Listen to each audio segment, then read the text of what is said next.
and welcome to day 18 of Lockdown Poetry Nonsense. Hope you've had a good weekend. Hope you've had a rest from this drivel and ready to go again. I've got to admit, I've been given a bit of advice and people are saying it would be far better if these were less frequent. Well, always good to have feedback. So I'm going to do them probably every couple of days so you don't get fed up on me, which obviously you will be already. And just one thing I've noticed, what little hair on my head, it isn't half growing long now. Anyway, I haven't had hair this long since I was a teenager. Anyway, besides that, we'll get on. Got 3 new poems that I wrote over the weekend, because obviously I've had time on my hand not doing these things. And we're going to kick off with one that captures what was in the news in the Times yesterday. Okay, so here we go. Tory grandees, lockdown release please. Drug shortages bring NHS to its knees. Gee-whiz budget airline spreads its wings. Virtual online orgies, titillation it brings. Forget the moonshine, it's bootleg beauticians. Homeless swap streets for hotel suite conditions. Spring cleaning's gone mad, we've all gone chore crazy. Except me, of course. I'm still being bloody lazy. Lockdown crop pickers pick for Britain. I'm so bloody bored, I've taken up knitting. We'll have to wait a while for a virus vaccine. Lockdown protest, only 7 can be seen. Kim Jong-un, is he a real goner?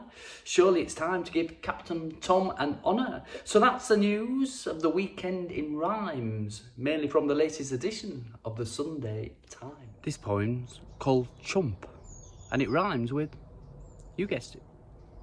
I knew you were a chump, mate. I knew you were a chump. Your virus cure stinks, mate. Your virus cure stinks. Your wacky mate is mad, mate. Your wacky mate is mad. Too desperate for a cure, mate. Too desperate for a cure. You're losing the plot, mate. You're losing the plot. Your country's in a state, mate. Your country's in a state.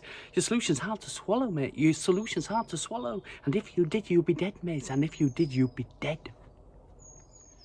This last one's called, I'm Sure I Could Be President. I'm sure I could be president. My hair's a mess for starters. Tweets Twitter totally insane, ignoring dictates from doctors.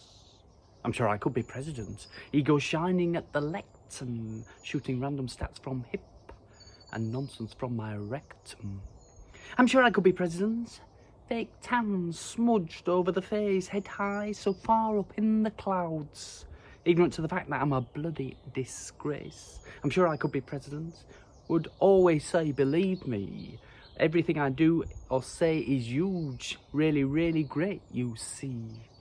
I'm sure I could be president. Instigate another incredible rant.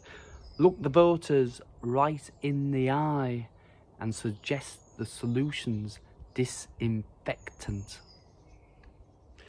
Well, that's it. That's the end of day 18 of Lockdown Poetry Nonsense. Thanks very much for tuning in. As I said at the start, I'll probably be doing the next one in a couple of days' time. I'm absolutely sure you're absolutely sick to the back teeth of me at the moment. Probably very similar to a couple we saw on our walk yesterday. It was the first time we'd seen examples of how frustrating it can be for some couples who are locked up for such a long time together.